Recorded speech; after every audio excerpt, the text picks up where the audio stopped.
Tell me, what were their names? Did you have a friend on the good Reuben James? Those are the first two stanzas of a song by Woody Guthrie titled The Sinking of the Reuben James. In the spring of 1941, the USS Reuben James joined United States naval forces escorting convoys of American ships sailing to Great Britain with war materials. The arsenal of democracy was aiding Britain's war effort to combat the aggression of Nazi Germany. Debated at home, President Roosevelt's Lend-Lease program was a tenuous balance between assistance to our British ally and neutrality. The Germans had little doubt that America's resupply of Britain was a hostile act of war. The Nazis responded with squadrons of U-subs sent to North Atlantic to hunt and destroy American shipping. On October 27, 1941, after a U-boat attack on the USS Caveney, President Roosevelt declared, "The shooting has started." The President ordered the Navy to sink any German ship found in American waters.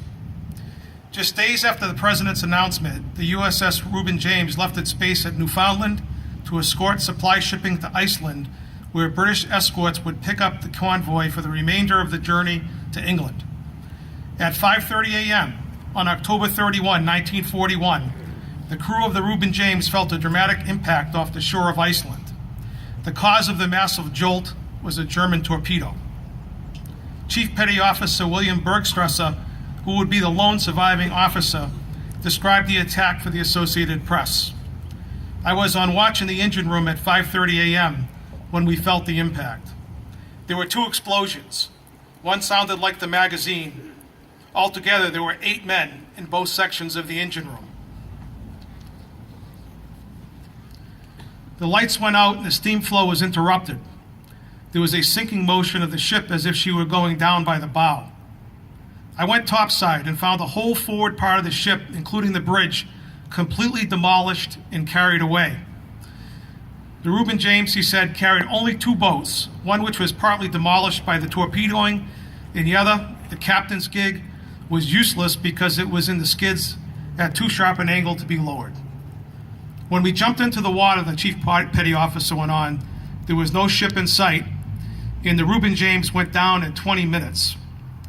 When the destroyer was afloat, it wasn't so bad, but after it went down, all hands felt they were lost.